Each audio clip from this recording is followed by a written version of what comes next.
Okay, so once you are logged into eSchool, your TAC system, I guess technically is what that's called, you will see all of your classes here on the left. Right now it might look a little messy because school hasn't officially started, but essentially this is going to be your schedule.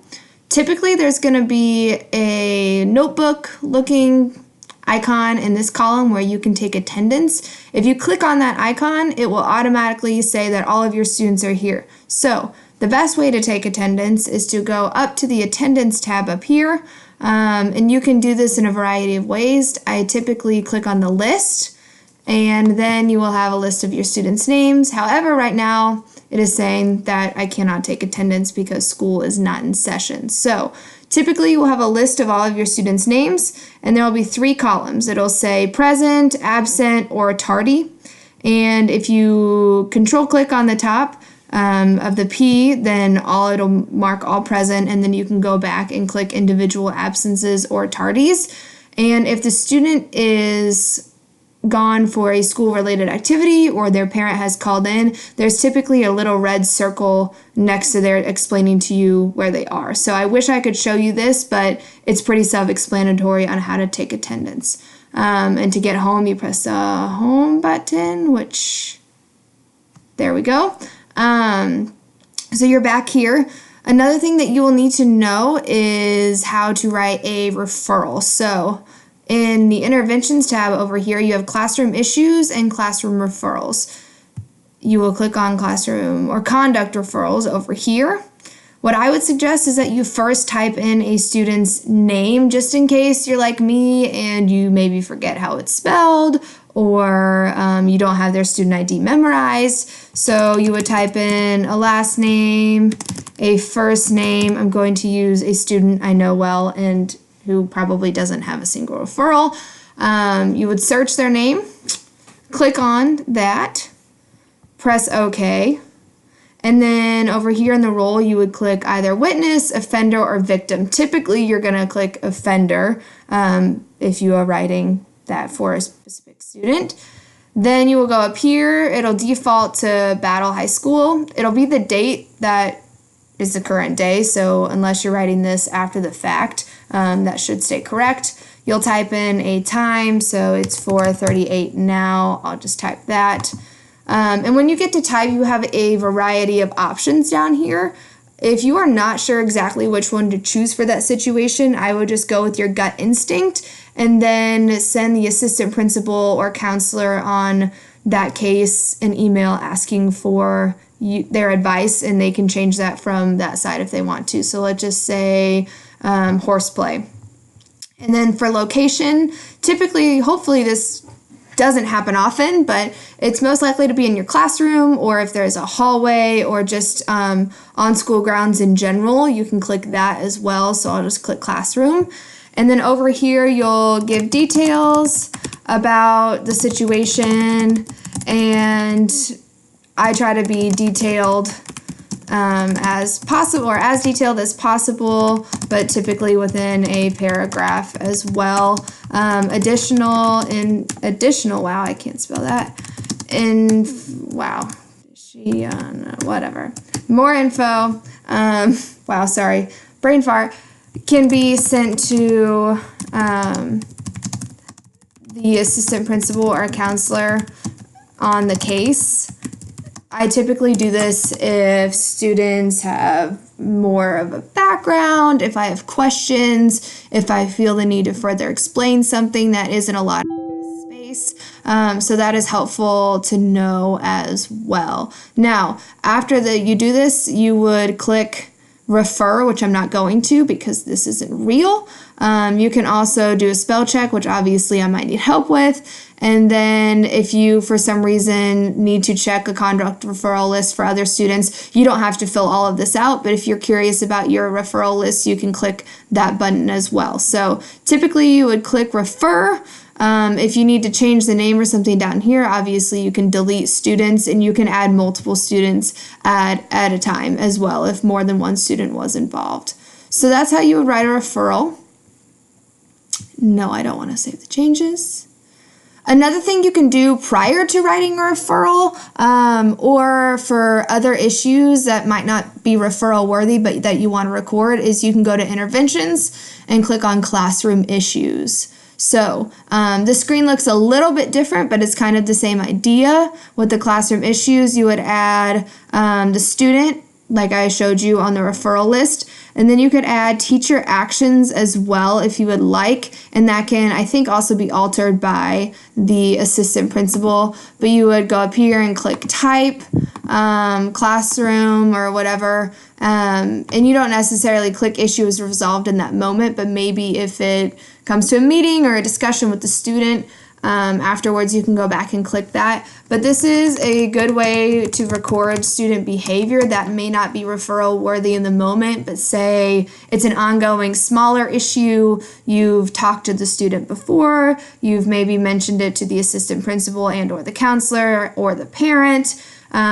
This is just a good way to record those little things that disrupt the classroom but maybe on their own aren't a big deal. So for instance, if you have a student who's using foul language over and over again, but it isn't anything extremely rude or disrespectful, or if there's something else that you let slide on occasion, but you see more of a pattern, you can start recording the issues, probably notify parent, counselor, and assistant principal, and this way you have more of a paper trail for when you end up having to write a referral for something that may not seem like a big issue in itself, but if it's constant or chronic, this way you have a paper trail of when it happened, what was said, what you did, and who you contacted as well. So this is kind of a save your own butt type situation, but it's also good for you because you can just save. Up here you can save the issue, and that way if you don't know what you've done or you forget how you've handled this in the past, you can go back and kind of see, I see that this happens at the beginning of the hour, or this happens when the student is interacting with another student of a specific behavior or whatever. This is just a good way to record those smaller things, maybe prior to having to write a referral, if that made any sense. So you can save the issue here. After you save the issue, you can actually go back and create a referral, I believe. So this is especially helpful if you write something up, you maybe let the assistant principal know, and then they say, I think that deserves a referral. Then you can go back and make it a referral as well after you have saved it, which I'm not going to do right now because I don't have a student to enter, but it's just a good way to keep track of everything. We can go back to our home. No, I don't want to save changes. For grade reporting, this black book over here is the grade book for that course. So you can click on that. Now I won't have grades for advisory unless they've changed that and I don't know. But, oh, I guess those are my helpers. That's awesome. Love those kids. Great. Anyway, you would go over here. You could click on this button with the plus sign. And that's how you would enter an assignment. So I don't have any categories defined, which I'll show you in a minute, but essentially you'd enter the title of the assignment. So maybe a get to know you assignment, you'd give the date assigned, the due date, maybe a brief description, and then eventually you're going to have categories. Now typically I have assessments, classwork, and projects, and that is pretty standard for our honors block. And so I would click on one of those categories because that depends on the weight. I'd enter the points, and then this green thing here shows whether or not it's published to the student. So if you don't want to publish it yet, don't do that. If you do want to publish it, go ahead and click it. I believe the half click is it'll be published on the date that it's due, but that's not typically something I do. So once you've entered all that information in, you can copy it to a different course as well. So if you have multiple courses with the same assignment, obviously I don't have another advisory, or if this isn't quite set up yet, I would click on that class and it would just copy the exact same information there. I would save it, and then it would eventually pop up on this screen right here, and it'll be color coded depending on the category. So assessments might be green, classwork might be purple, and projects might be red. eSchool just kind of configures that in itself. But eventually you'll have a running grade book up here as well. It'll average it for you and give you the grade. I wish I could show you more with that right now, but since we have not set up our classes yet, that is not going to happen at the moment. But going back and setting up your gradebook, which maybe I should have covered first, you would click gradebook and then set up. Now, my partner teacher typically does this for me with our honors block, so maybe I guess I'll do it for advisory. If I want this category of, let's do assessments, I would maybe do the weight at, I don't know, 50%. You can say if you want to drop lowest or not. T2 is going to be first semester. T3 is going to be second semester, since technically T1 is summer school. So maybe I only want this for T3. Maybe I decide to exclude missing scores from the average, or I can say that missing scores count as 0. Now, I would recommend doing exclude missing scores from the average, because you may put in an assignment that you haven't graded yet, and you don't want that to throw the students off. However, if you're really good and on top of it and put in every assignment as it immediately comes, you can count missing scores as 0, and then you would save that. So that's going to be for default and T2, which is fine. And then you could also add different categories as you go. So that's how you would do that. And then eventually, once you add different categories, you can go to the assignments and you can kind of see what your assignment or gradebook looks like. And then you can kind of play around with this as well, since I don't, oh, that's what I did wrong. I need to make it 0.5. Duh.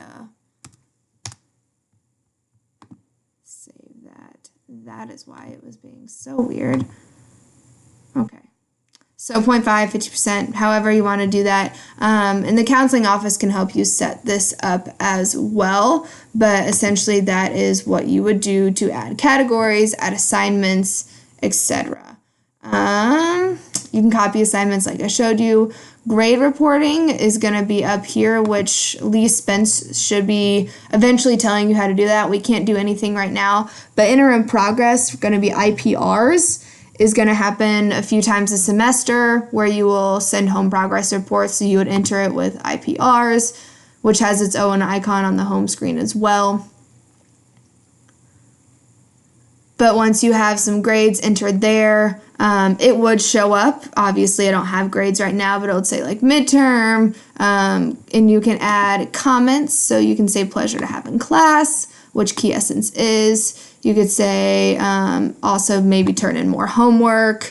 You can do effort. I typically only leave comments for students who are failing or are close to failing, or if they're doing exceptionally well and I want to let their parents know that. But sometimes that can take a lot of time that I don't have during the school year.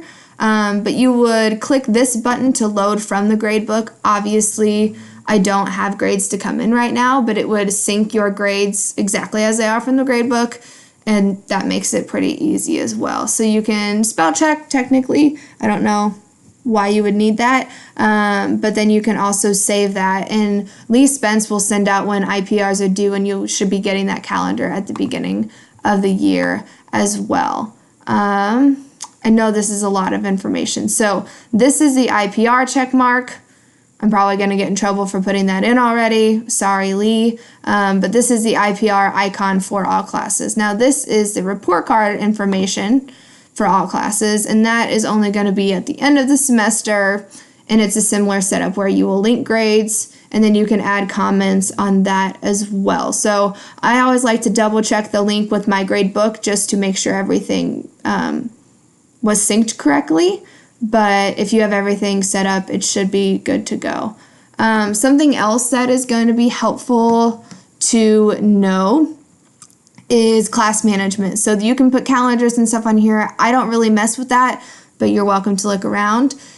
To send an email to a parent or a student, the most confidential way you can do it is through eSchool. So you'll go to classroom management, you'll go to email, and you'll click to. And here you can say send to both, which would be students and guardians. Typically, I only use this to email guardians, so I would click guardians, and then you can click the addition button, click on a student, and then typically their parent email will be listed under there unless it's not on record. And then when this is sent, it'll automatically fill in the to column. You can CC people if you would like, and then you would add a subject, type the email. After you've done that and you send it, oh gosh, I don't know who I can send this to. I guess I can't type in my own thing. But you would send it to the parent, it would send, and then it would actually keep a record of that in your system as well. And attached to the email will say, this email was a confidential email, blah, blah, blah, blah, blah. So here's actually a report of my emails from last year. So this is always good to keep track of, especially when you're emailing parents maybe about a failing grade, just to say, yes, I in fact emailed that parent and let them know and got a response or whatnot. Performance is going to be a whole different categories, recommendations. I don't typically have to use these, but we've covered attendance, sort of gradebook, which we can't really set up yet, grade reporting, class management, interventions, and then notifications up here. I probably need to check those more. But if you have a student who is checking into a nurse or anything like that, it'll let you know what time that student checked in and checked out. So obviously that was confidential, so don't need to share that. But that lets you know where students are if for some reason they're not in their classroom and you can't remember where they are. Now, I believe that's it. So essentially, you'll have to deal with attendance, which will be an icon here on the days in which you have those students. And then the grade book is here, which you will set up individually for each class. My honors classes and my AP classes will look different than my on-level classes, and that will look different than my advisory class. So you get to click categories and everything else differently for those students. Now moving on to Schoology. It's set up a little bit differently this year, so I'm still trying to figure it out. But essentially, if you click on the Courses tab, it's going to look like this, the course dashboard. You are welcome to change those pictures if you are in charge of that page. So instructor would be Allie Beach. I can click on that and add a photo of a book that says English 9 or a book that says Conference, which I wouldn't put one there. I've got all my honors classes, which will look different than yours because mine are blocked. But essentially, this is where you can find your courses. So I actually am part of the language arts section, which you should be added to whichever category you teach or whichever subject you teach. And you can see a bunch of different stuff over here, find information that is necessary. So let's see if I'm going to advisory. Let's see if this works. Great. This is how you would set up your class. You would go to add materials, and typically you would add a folder, so you can maybe add, let's say week 1. Wow, that was weird. And you can make it a different color to bring attention to it. You can write a description of what you would find in here. I typically do this for Unit 1, Unit 2, Unit 3, and then I'll label it, Foundations of Government or short stories, fictional writing, whatever your category is, the date you created, and you can say if it's available or not. So you can actually start creating this folder and not publish it. So just when students are ready for that, you can publish it and save it, especially if you plan on using same materials from the year before. So you can edit that as you'd like. After you do that, or within the folder or out of the folder, you can add an assignment, add a test or quiz. These are pretty self-explanatory, and they just kind of take messing with them to get to know it. But the quiz is pretty easy, so you can write, beginning of year, due date is that day, how many points you want it to be. Let's just do, wow, that's not what I wanted, 20. Category, I can say ungraded. Typically, I would have those grading categories such as assessment, classwork, notes, project, whatever you may have. You can individually assign something to students if it's a makeup, or they have an IEP for something else and you found a different tool for that. You can individually assign things. You can publish it or not to students, and you can have them leave comments. and then you can't do much more until after you've created it. So once you create that quiz, you can add a question, and you've got different options for that. So I'll just click multiple choice. Let's see, favorite color, blue, green, whatever. You get the idea. And you can add more choices. You could click what the correct answer is, which obviously on these you wouldn't, so you could click all of them as correct answer. You have options such as randomized choices, allow partial credit. You can add a timer, how many points is it worth, etc. So you would create question. Oh, I guess I need to fill those in. Okay. Red, yellow, great question. So after you have your quiz created, obviously you'd probably have more than one question. You would go to settings. And right now, the submissions say that it's disabled. So my students cannot reach that yet. I would enable indefinitely. I can enable until noon of this day. I can enable from a specific period until the end of the class period. So if I don't want them to start the quiz while I'm giving instructions, I can say enable from 11:30 until 12:30. So I know exactly when the students are taking that, and they have exactly that hour. So typically if you're getting frustrated or the students can't see it, a lot of the issue is with submissions enabling or a time frame with that. You can add a time limit, yes or no. And if I say yes, it'll give me an option. So I'll say 45 minutes. They can attempt it one time, or you can do many times, up to 20. You can randomize question order if you are worried about students looking at each other's screens. You can use page breaks, or you can do one question per page if you don't want them going back. Question review, yes or no, can they look at it again? Is it resumable? Yes, it's not a big deal, or no, they can't take it again or resume it, like if they exit out of the screen. Can they view submissions? Yes or no, or with correct answers. Typically, I leave it at no until I've had all students submit it, and then I can change it to yes. And then I'll give you options for printing them as well. So you would save that. You can also preview your quiz if you're interested to see what it would look like. You would take the quiz.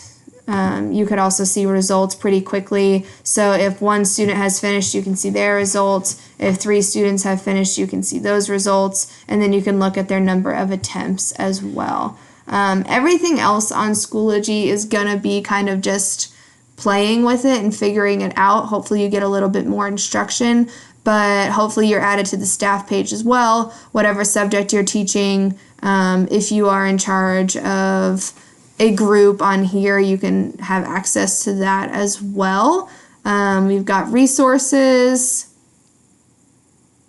So these are things that I've saved. A rubric that we use a lot, short answer response, because you can add rubrics to your quizzes as well, so you can grade that there.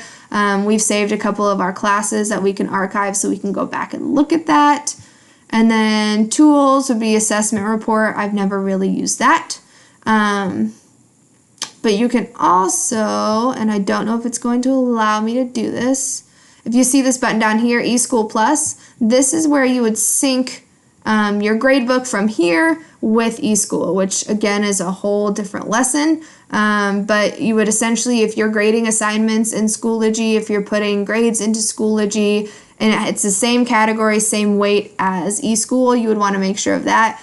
You could just go here and you could sync it. Obviously it's in error because I don't have anything in there, but this will be green. You'll click it, it'll tell you when it syncs, and I think it syncs, changes every couple days or so, and it might take a few hours for it to actually sync there. Now if you go over here to members, you can see who's in your class. If you need to get names, access code also helps if you have a student that somehow is not on there, or if you're doing more of a club or activity, you can send this access code to whomever may want to join.